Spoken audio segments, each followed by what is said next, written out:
Consider the sequence of numbers 1, 11, 21, 12, 11, 111,221.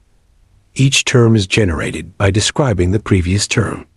For example, the first term is 1. The second term describes the first term as 1, 1, so it is 11.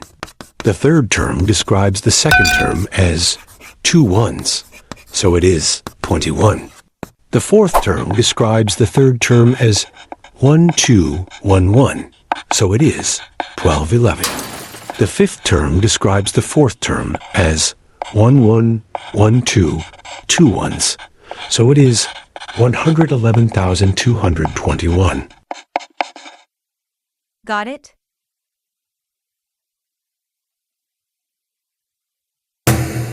What is the next term in the sequence? Solution.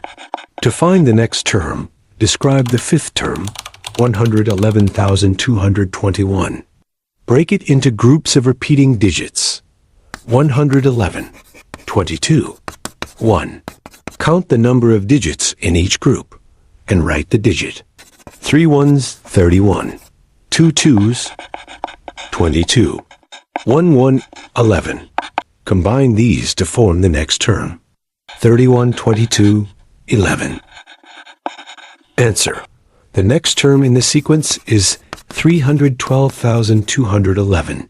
This problem is known as the look and say sequence, and it's a fun exercise in pattern recognition and logical reasoning.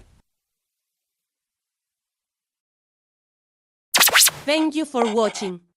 Like, share and subscribe.